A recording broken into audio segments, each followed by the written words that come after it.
Boom, coming in hot, Chinchy. Monday morning, brother. Yeah. How we feeling? It's How we you feeling? know, it's not coming in hot here, man. There's a freaking cold front in New York. It dropped. It was like the warmest temperatures like in a history of New York for the past like 3 weeks. It was beautiful. Yeah. Right after I closed my pool, by the way, we could have kept the fan open. But then, dude, now there's a cold front. And they're saying there could be a huge snowstorm here in the next couple of weeks. Well, bro, you live in New York. I live in Pittsburgh. Yeah. You signed up for it, bro. Right. Story I of took our my lives. I took my dog out this morning to Jillian's. Jillian gets on the bus, and I bring Macy out to do her duty in the morning. And Yeah. I was like, it's a little chilly out here. It's turning in Pittsburgh, dude. The worm is the cold turning. fronts are here. I know. Although, don't you think it's been a lot milder in the It last has few been. years up here in New York and Pittsburgh? I know for Pittsburgh it has. Like, no Yeah. doubt, be like, oh, the winters are so bad in Pittsburgh. I'm like, not these last like 3 or No, 4 years. it's they been haven't like been. it's been like chilly fall through the winter. I don't know, man. Yeah. The whole world's going Yeah. crazy. Who knows what's going It's on? not bad, dude. Anyway. Although one thing I do have that's like it's like you can't justify the cost, but you love that I have it is in Pittsburgh, dude. My driveway is like this. I got one of Big. those heated driveways. Oh yeah.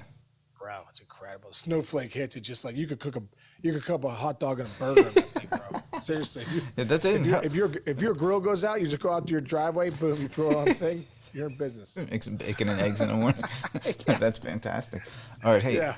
By the way, speaking of fucking storms, man. So we talked on Friday about Jeff Saturday being hired as the Colts head coach, and like how everybody's like, "What's going on? He's got no coaching experience." So first of all, they win. He starts Matt Ryan, which is understandable because he's got a veteran there who can at least help call the plays, right? Because there's no way he could have been calling the plays the way in 3 days being with a new franchise in the NFL. Exactly. Bill Cowher went on CBS yesterday morning, dude, and went scorched earth on this hire. Here's the quote. Where's the quote here? For an owner to hire a coach who has never been an assistant at the college level or the pro level, it's a disgrace to the coaching profession. And so then he goes on real quick to talk about how, there's this, I guess apparently he has had the opportunity. He's been asked to be an assistant coach on that staff for the last like 3 or 4 years and said he was too busy because he's got a TV gig. So Right. no, this is all from Cowher, but I'm assuming Cowher's got pretty good details on this stuff. And then the good point that Cowher makes, he's like, what about guys like John Fox, who are head coaches, big-time head coaches in the NFL? He's an assistant on that staff. Like, did he get a look? Or, as somebody else said, Joe Thomas said on Good Morning Football the other day, he said, you can't be hiring your drinking buddies to coach a team. So what's your take now? By the way, they won a game, so he's in pretty good. Yeah. He has the best record in the history of Colts head coaches right now. What do I think? Yes. Tough break. What do I think? Jim Irsay pays the bills. He likes Jeff Saturday. What do I think? Jeff Saturday was a freaking legit NFL football player. Obviously, he's a great analyst, smart guy, great with people. You could tell that already. So I think that Jim Irsay wanted to hire Jeff Saturday as his head coach, and he did. And, like, at the end of the day, like, you could say, oh, this guy, John Fox. Yeah, but he didn't hire John Fox. He didn't hire the assistant. He didn't like the assistants as much as he liked Jeff Saturday. Whatever. I mean, he has a relationship with him, and they got a W or whatever. But I think it's not like you're hiring some your nephew. Hey, my nephew's a good dude. I watch. It's not like Tommy Boy. On yeah, I watch football with him on Sundays, and he knows football. Like, it's not totally out of the blue. I mean, even when you relate it to baseball, like, there's a lot of guys that get hired, that are just come, like I said, like we were talking about Aaron Boone. Aaron Boone he was on ESPN doing Sunday Night Baseball. Next thing you know, he's a manager of the Yankees and does a really good job. Like, Jeff Saturday knows football. He has relationship. He's built relationships. And I think one of the biggest things about being a head coach in the NFL or anywhere in any sport, NBA or Major League Baseball, is you got to be great at relationships. Mm-hmm. You got your offensive coordinator, you got your defensive coordinator, you got your special teams coach, you got your running backs coach, you got all these freaking coaches. At the end of the day, when I go back to like a Jim Leland, Jim Leland managed the game, but he had Gene Lamont as his bench coach. He had Lloyd McClendon on the staff. He had Donnie Slott. He had Andy Van Slyke. He had these great people doing stuff. He's got to manage the people. He's got to manage the people. And when you go back and look at Leland and you watch him manage the people every single day, hey man, how's it going? How's the family? Boom, boom, and he's working the room like it's a wedding, right? Jeff Saturday, I look at Jeff Saturday right now coming in the middle of the year. We all know what kind of personality he has. We all know how good he is with people. He is the general that is bringing those people together. That's how I look at a head coach. So does he have the last say on what goes in for the game plan and everything like that? Yeah. But that's why you have great offensive coordinators, defensive coordinators that eventually become head coaches because they know the game. And that's my opinion on it. You get the cheers for that. We didn't even rehearse or research this topic before. I just sprung that on you. That was a great take, Case. You're the first person I hear said that too. Yeah. That's how I feel. That just hit me right in the heart when you said all this stuff. No, this is what I think. I'll tell you one other thing, and this goes for business. This goes for especially all you young kids out there who are getting into the business world and you start working for companies and you have a team that you work with on this company. The higher you start going, the more people can see you and the more people are looking up at you, trying to knock you off where you are. So that's part of life and that's part of how it goes. So the one thing I didn't like about what Cowart said was, and actually, I shouldn't say I didn't like it. It's just like I don't have the same impression that he does on it. It's like, it's not. This isn't Jeff Saturday's fault. He was hired. It's not your. It's like somebody who has a job that makes more money than you. It's not their fault. In fact, maybe they did a little more to get to that position than you did. You know what I'm saying? It's like the blame game. Yeah. Doesn't play for me as far as specifically to Saturday because it's not like he monopolized the situation and undercut John Fox to get this job. That happens other places. I don't think that's the case here. No, I agree with you. And I think too, like when you look at this, what it reminds me of. This is just popping in my head. Do you remember a few years back the Marlins brought their GM to be the manager? Was that the Marlins? Yes, I believe. And they're like they put him in that's tired. Mm-hmm. That to me, this guy's never played in the big leagues. He has no experience. He can't look at those guys in the eye and say, "I've been there, done that, guys. I've been in the trenches. I've won a championship. I've done the 2-a-days. I've been through training camp. I can look you in the eyes as a head coach and say, I've done that. You bring some Yahoo in, that's the GM or whatever, and you say, hey, you be our manager. Like that's a circus. Mm-hmm. That to me is a circus. But a guy like Jeff Saturday, I obviously understand Bill Cowart's point of view too, because the guy's an analyst now. He has been a Super Bowl championship coach. Mm-hmm. This guy's absolute stud in the field. I got to watch him here in Pittsburgh all those years. So he has to have an opinion, and obviously he's backing up his other buddies, his John Foxes, the guys that are coaches, and saying these guys should be in there. So I get it, but I don't mind the Jeff Saturday hire. Yeah. And like I said, the fact that he's been in the trenches with those guys, and he can look every one of those guys in the eye and go, hey, man, I get it. I've been in the struggle. I've been in the day-to-day grind. I know what you're doing. Let me lead the way. Yeah, exactly. Another guy who's leading the way? We haven't talked about this, but the freaking Giants won again, man. Giants won again. Dude, legit. Let's go. You gotta love it, dude. I like the Giant fan base, and you want them to have a winner. So, what are they, 7-2 now?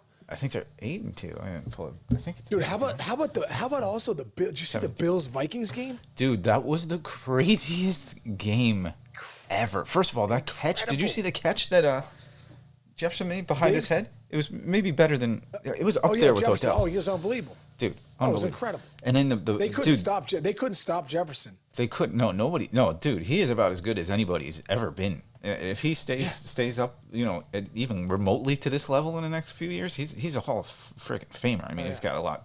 He's only 3 years into the league, but dude, the fumble in the end zone, that had everything. And the craziest thing is Josh Allen has that. We talked about he's got the Tommy John surgery. He wasn't supposed to play. He plays, and on his interceptions, he didn't play great. He was throwing the ball all over the place, but he made 2 tackles. Man, maniac that dude is. He's crazy. Dude, on that drive in the last drive in overtime, or maybe it was like in the fourth quarter. Yeah, he like had 2 or 3 runs and just putting his shoulder down to light up the safety. Unbelievable, yeah, dude. He's like 6'4", 250. Like he's joke. A problem. He's a problem. Like when he's in the, and he's from like what is Wyoming or Montana? Yeah, he's a beast. The guy's country strong. He's incredible, dude. He's incredible. Except they're in a big time struggle. I think he's thrown like 8 interceptions in the last like 7 or 8 quarters or something bad like that. Four in the red zone. 4 in the red zone. That's not good. That's anyway. Not good. Anyway, one other thing. Tom Brady gets a win. All of a sudden, they're in first place. Tom Brady's going. Yeah. That's it. They're going to the Super Bowl again, so everything's fine for Tom Brady. Would you expect anything different? No, I wouldn't. And you know what's funny? Dude, he's 10 weeks away from the divorce now. He's starting to feel better. You know what I'm saying? Yeah, I know what you're saying. By the way, going into yesterday, nobody talks about this because everybody talks about his divorce and how they're struggling, whatever. Yeah. Going into yesterday's game, he had the best completion percentage in the NFL. Like, bad Tom Brady completed the most throws already in the NFL. Anyway, all right. So let's spin it over to the old baseball here. We got some guys who are sticking around and signing places, and then I got another exercise we can do. But you had your little list you were ripping off. There's a couple guys that have signed. Before we get into who's going to sign, there's a couple guys that have signed already. Like quietly, Clayton Kershaw back to the Dodgers. Mm-hmm. Nice little. You predicted that. Well, yeah, and that's good. That Robert Suarez though. How about that guy's story, dude? Yeah, crazy. Didn't throw his first pitch in the big leagues till he was 31. Isn't that nuts? Right? Yeah, and he was in Japan for 6 years. It's just it's incredible. You got to think about how long of a part of your life, a whole decade of your life, you're trying to get something. You're trying to do something that you can't get. You can't get to that next level. You have to leave the country, and now all of a sudden, look where you are. It's amazing. Well, a lot of resiliency. dude, a lot of pitchers that go to Japan. It's a different game over there, bro. It really is a different game. And like the way those got the split fingers, everything over there, there's more off-speed pitches. You got to really learn how to pitch over there. And if you throw a little harder over there, I think that plays well. Yeah. But dude, I remember like there's so many things about Japanese baseball that's definitely a little bit different, and the way they work and everything. But I think you see a lot of guys. I think of Ryan Vogelsong. Remember Ryan Vogelsong? Mm-hmm. He like grinded here a little bit with the Pirates, got released, then went over to Japan. When we opened up in 2008, when I was with the Red Sox, we opened up in Japan. Unbelievable experience. But Vogie was on one of those teams. Next thing you know, he's back with the Giants. Yeah. He's leading the way to win a World Series. Like, so good for Robert Suarez for going over there for 6 years. Obviously learned something, comes over here and dominates, signs a 5-year, $46 million deal. It's incredible. The one huge major difference for pitchers there is training, right? I know they throw like every day. Like sometimes when they come here, like the pitching coaches like lose their minds because they're like, "Holy shit, this guy throws all the time, like nonstop." Yeah. Was Daisuke like that? Was he always throwing? Dude, he used to throw all the time. They're like, "Dude, Dice, you got to stop." When I was with the Red Sox playing with Daisuke, he'd throw every day, and they're like, "You got to not do that." He's like, "I don't care what you say. This works." And another thing, they were like, "You also got to get away from the ice cream machine up there." We used to call him Dice Cream. Did you? Yeah, because you go there like, "Hey, Dice K." I'm like, "Is that your 4th ice cream of the day?" I don't know if they don't have ice cream in Japan, but like we had the ice cream machine. He'd be over there, bro, just like boom, he'd get like a medium-sized cone with swirl, and then he'd like turn it into the Jimmies, and he'd get the chocolate Jimmies. I'm like, man. So we called him Dice Cream because he loved. It's a great line. I'm clipping that off. He loved crushing the ice cream. Oh, that's so good. Before the games, so probably on the daisy pitch too. Unbelievable. All right, what else you got? Other free agents you were looking at here? Anybody else? Well, Edwin Diaz too. Yeah. Edwin Diaz had that nice 5-year, $102 million deal, which is what? And they did that so quick too. They did that super quick because they didn't want to even think about it. You did your job for us. We're paying. That's why it's an interesting question as to what Steve Cohen's going to do. He's got that much money. He'll overspend, man. It's going to be interesting there. Yeah, the Mets are going to get somebody big. Mm-hmm. They're going to land somebody. Yeah. Because you know what Stevie Cohen's going to do is he's going to figure out what somebody else is offering him and give him 10 mil more. Yeah. And the other thing is everybody's going to be there's 4. Actually, let's just do this. Let's look at it this way. So the Mets have money, but they have Lindor. They have their shortstop. Right. There's 4 guys out there: Trey Turner, Swanson, Correa, and who's the 4th? Bogarts are all available. Now, what that means is the 4 teams that get those 4 guys are not going to have the money to get the other guys. Like if you're getting a shortstop, you're not getting anybody else. You're spending at least $150 million on any one of those 4 guys, right? Actually, hold on. I got this. I think Swanson. You could get that. He might be the guy that you want if you're looking for payroll flexibility because he's not going to cost what Turner and Correa are going to cost. And then Bogarts is probably in there too. I mean, Bogarts has incredible numbers. Incredible numbers. You don't realize how good he is until you really start breaking down the numbers. Like I guess in the last 3 years, OPS plus is such a big number. He has the top. He's third in OPS plus in the last 5 years behind Freeman and Betts. You know what? I mean, like No. incredible. And Dave Dombrowski too. Dave Dombrowski's in Philly.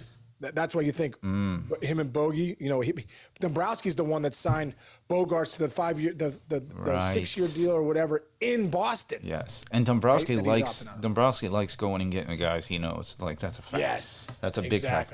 The other thing, you know what you never hear about with Bogarts? Anything bad. Have you ever heard anybody say anything about it? No, he's been going through this. They kind of strung him along a little bit with his contract, and he never popped off or anything. Yeah, that's gonna be big. Now he's a great guy, great teammate, dude. Yeah. Now there's this other report though about I'll go back to Trey Turner. So I'm on MLB.com. They pulled like their top writers on where some free agents would go. When they talk Trey Turner, they're saying like there's a lot of reports out there that he like considers like Bryce Harper like big brother, and that he's always wanted, as the second they left each other, he's wanted to get back with Bryce. So there's an option there too. Trey Turner and Bryce Harper in the same lineup. That's right. That's a tough one. Dude, go back to that Nationals team. They had Trey Turner, Soto, and Harper. I know, right? Isn't that unbelievable? Me, dude? Three of the greatest players in the game. It's messed up how baseball works, dude. Somebody brought it up the other day that you forget about. Remember the outfield in Miami with a bunch of 24-year-old kids, and it just happened to be Stanton, Yelich, and what's his name? Cardinals hurt his arm. Didn't he win the MVP a couple years ago? What the hell's his name? Why am I drawing a blank? Wait a minute. Damn it! This is where we look so. Yelich, Stanton. Yelich, Stanton. This is bad. Ozuna. Ozuna. People on the other line going, Ozuna, you idiots. Ozuna. Yeah, everybody calm down, all right? It's early in the morning. Yeah. And like I said, it's cold, so my brain's still thawing out. All right, so we got that. I got to go, and I got to go to the bathroom so bad. That's why I got the little. Was that why you got the dance? You got the pee-pee dance going? All right. I got the pee-pee dance going, yeah. Nice. We're almost out here. Hey, there's one guy we have not talked about that you got to think he's going to go back to his team. But what would you do to get Jose Abreu on like a 2-year deal right now? Dude, Abreu is going to give you, right 300, now probably he's going to give you 20, close to 300, 20 to 30, and he's going to drive you in 100. The guy's an RBI machine. Yes. I'd love to sign Abreu, dude. That'd be a great sign for somebody, especially a veteran presence. Bring him into a team that's maybe, bring him into a team like the Cleveland Indians. Mm-hmm. Guardians. You got it. I mean, the Guardians. Jeez. It's fine. It's not your fault. Racist. Guardians. Bring it into a team like the Guardians where they're very young. They could use a really nice veteran bat in the middle of that lineup. That's what they needed at the deadline. They had the pitching. They needed a JD Martinez, a Jose Abreu. They needed somebody else in that lineup besides Jose Ramirez. And that's the reason they didn't beat. They took the Yankees to 5 games.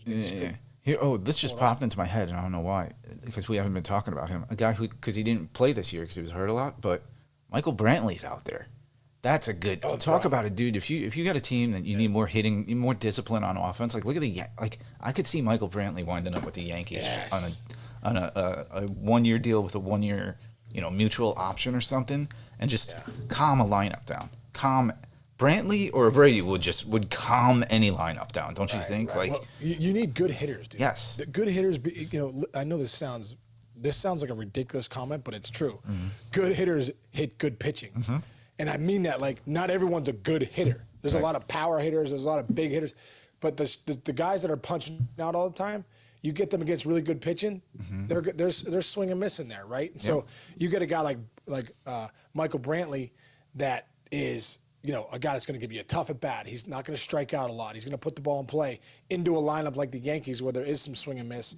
That lineup instantly gets better. It makes you think of Ben Zobrist back in 2016 with the Cubs got they got exposed a little bit in 2015. They had too much swing and miss.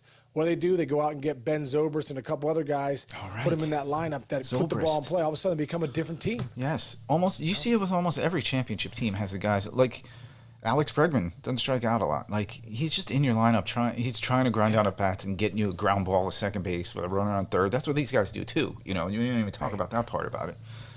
Here's a question for you. You're the Mets general manager, okay? Are you better off? This is a tough question, and I just thought of it. Letting DeGrom go, and then having the money to re-sign Nimmo, and then maybe going and getting Rodin, or would you rather have DeGrom and lose Nimmo? Because I think that's kind of what you're fighting here. You know what? At this stage, I just feel like I'm nervous about DeGrom's health. Dude. He's going to be 35. He's really starting to break down a little bit. Yeah. I wouldn't mind. I don't mind DeGrom walking if I can get another frontline starter. If I can get a Rodon on a 5-year deal. If I can get another big time starter, I don't necessarily mind DeGrom walking. Yeah. By the way, they're moving. But also a Nimmo, keep a guy like Nimmo too. Yeah. By the way, the Mets are moving one of their fences in a little bit. Did you know that? I think in one of the gaps, in the right center gap, which is a bomb at Citi Field. Well, dude, I think they screwed up big time, dude, making that field. That field's beautiful. Yeah. It's awesome. Well, remember in the beginning. David Wright. You took your best hitter, David Wright, who goes to right center, is where his power is, and you made that an impossible place to hit it. Like it was so dumb. Remember back? Oh my God! Every week we threw that creative board up where balls that were flyouts for him, like 8 of them would have been home runs the year before, gone. And he wound up having 9 homers that year. God, so dumb. You got your star player, and you build a field with your star player, right? That takes away his strength. It was one of the dumbest things I've ever seen. Remember back? It might have been before. It was probably a few years before your generation. But remember, Detroit redid their ballpark, and they were going to get Juan Gonzalez, and they were going to get all these sluggers. But then they made it like the deepest power alleys in the league, and nobody could hit home runs there. And then Juan Gonzalez didn't sign there because of that. Exactly. Now, let me get a question for you. Do you look at the dimensions? Do you look at would you if you? Yeah. You do, saying, I can't ever play in that place. It's just ridiculous. Like, I played at Comerica, bro. It's like, right. And this is what I played when they moved it in. The right center gap is so far. It's 420 to dead center. It's like, it is what it is. But if you're a free agent and you're looking to put up numbers, you're definitely gonna factor that in. How do you think your personal numbers would have been different? Because you played in, what is Dempsey call it? Great American Small Park? Yeah. What kind of number, how would your numbers have adjusted if you played in San Fran or something that, where there were bigger alleys? JT Snow. Well, that was ridiculous. Would you be better? Would it be better for you to have played in a big, spacious ballpark? I played in Comerica. I don't know. You know what, dude? I look back at my career and I'd say, pre-shoulder injury or after my shoulder injury. You know what I mean? Interesting. I just feel like, even at Great American Ballpark 2005, a couple years after my surgery, I had 9 home runs for the year. You know what I mean? But before that I had, but in 2004 I had 24 homers, and, so and 40 some doubles. I got another question for you. Let's do this. Yeah. During the humidor days, do you think you could have chased 400 if you played in Colorado? I'm serious. It's a serious question. I would have probably had, a few of the years I would have been just like Todd Helton, probably 370, 360. That's so cool. Like that. Yeah. I wonder, I mean, everybody's talked to him about it. I'm sure he's sick of hearing it because he was such a good hitter. And you always say, you guys were very similar hitters. You were always impressed by the way he swung a baseball bat, especially from the left side. But God, those years, he was putting up 370, 44, and 100. And Larry Walker one year hit 50 homers, hit 380, had 160 RBIs. I wonder how that, are you sitting there going, at the end of the day, those are great players. Yeah. Look at Arenado. Yes. Look at Arenado. Arenado almost won the MVP in St. Louis. You put Todd Helton anywhere else, he's in the MVP conversation every year. You put Larry Walker. It's almost like it hurt them. In Montreal, you put Larry. Dude, these guys are some of the best players to ever play the game. So, the Colorado thing, I'm so glad that Larry Walker got in. Todd Helton needs to get in, dude. Todd Helton is a Cooperstown player. Yes, dude. no doubt about it. Yeah. You know, he raked on the road, raked at home. I Yes. mean, obviously the splits will always be a little different. Sure. If you're playing 80 games in Colorado, but Helton raked wherever he went. So like, yeah, does it make? And dude, the other thing, Chinch, about playing in Colorado, the field is so big. Right. Yes. So like, there's a lot of like, you're getting those bloop hits too. So not only you're driving the ball to the park, you're also, if you're blooping one in there, it's falling more than other parks. I always think that's about a lot of green. John Smoltz had he has, you know how Smoltz has like the most creative ideas you'll ever hear, folks. Yeah. Like he first of all, he's really one of the smartest dudes ever in the world to play baseball. But he always comes up with, he's always like kind of gamesmanshiping and trying to figure out how to make the game better and more exciting. He is a proponent of, they should make technically like a green monster in Colorado all around the field. Pull the fences in, make them high. They don't have to be green monster height, but maybe make them, 16, 17 feet.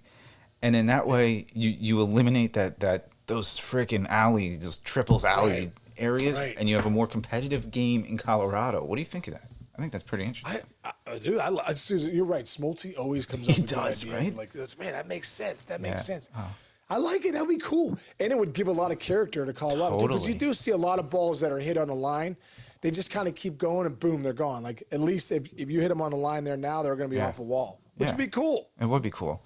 Yeah, Smoltz is so good at that. Dude, if you ever play like horse with him, like basketball, whatever, he'll create so many different rules that like you don't even know what game you're playing anymore. It's like Smoltz you're paying instead of horse. Anyway, I love it. All right, so what else you got going on today, dude? Dude, what am I doing today? I got Michael John's here. He's still here. How's that? Is he he's leaving this morning. Mm-hmm. Yeah. Wait, hang on. Someone's calling me. He's doing great, man. He's we've had a great time, and it's been a lot of fun. Yeah, and he's been hanging out with my dad the last couple of days. My dad's loving that. Great. And it's been great, dude. It's been really awesome having him here and catching up with him. And, nice. I'm taking him to the airport today, and then. Yeah. You gonna stop in and get some breakfast on the way or something? Dude, I'll make him some nice eggs here. Little bacon, real nice. You know what I mean? I've been thinking about Sarah makes the greatest coffee ever in the world. Does she? Incredible. Oh. Yeah. You know, my brother Rob has he's got like a maker with like it's got like a test tube thing. Like he makes he cooks his own coffee beans. It's ridiculous. I could never. Oh, really? Yes. It takes him like 25 minutes to start brewing his coffee. I'm sitting there staring at him all day. But then again, that's next level. But it's unbelievable. It's like you feel like you're in like Milan, Italy when you drink one of my brother's cups of coffee. Sarah makes good coffee too. Oh, I gotta go get some. She makes the greatest coffee. And the secret is, you ever had, Laird Hamilton, the surfer? Yeah. He's great. Dude, he's got this creamer. It's called Laird creamer. Really? It's incredible. It's got like the little MCT oil in it and all this stuff. But there's like this mushroom one that's like this adaptogens and all these like. It's just incredible. It's a really, really, really, really, really good coffee. Yeah. Is that clean mushrooms, or are you talking about the clean fun mushrooms? Yeah, no, not like psychedelics. Not psychedelic coffee creamer, Chance. Jesus. Oh, shit. Now I'm getting a call. Look who's calling me. Who's calling you? Coach Wanstead. Oh, Wanstead. Yeah, baby. The Yinzer. That's right. Wanstead's another Yinzer. He is. I'm working with him later. That was so douchey what I just Chance, did. That was so douchey that I just put my phone up on. Who did I work with yesterday? Who'd you work with yesterday? Yeah. Trey Wingo. I work with him every Sunday. He's the greatest. But we got Dwight Freeney last night, dude. Dwight Freeney, former Colt. Sack record guy. Dude, beast. Then who else did I work with yesterday? I got Golden Tate tonight. Eric Mangini. Eric Mangini just broke down every game yesterday. He's freaking. That's why they call him Manginius. He's awesome. Who else did we have on yesterday? Mike Martz was on with us. Dude, it's a long day, man. Start at 11:30 Eastern, finish it about a half hour after the late game. Dude, are you on every show, Chinch? No, it's not really like that. We just kind of break it up. There's a few producer types like myself, and we kind of divide and conquer. We had some guys like Rondé Barber was at the game in Germany yesterday, so he recorded something for us, sent it to us, then we put it up on the site. You see, it's cool. It's cool. It's fun stuff. That's cool. Anyway, I got to run. I got to call this guy back, man. Sprechen Sie Deutsch, bro. I took 6 years of German. I can't freaking speak one sentence. So annoying. That's right. Incredible. I suck. Anyway, oh well. I should have done Spanish. Yeah, all right, Spanish. bro. All right, buddy. Love you, Chichi. Have a great day. Everyone out there, thanks for listening. Yep. Let's go. Have a great day. We'll see you guys. See you tomorrow. All right, bro. See you.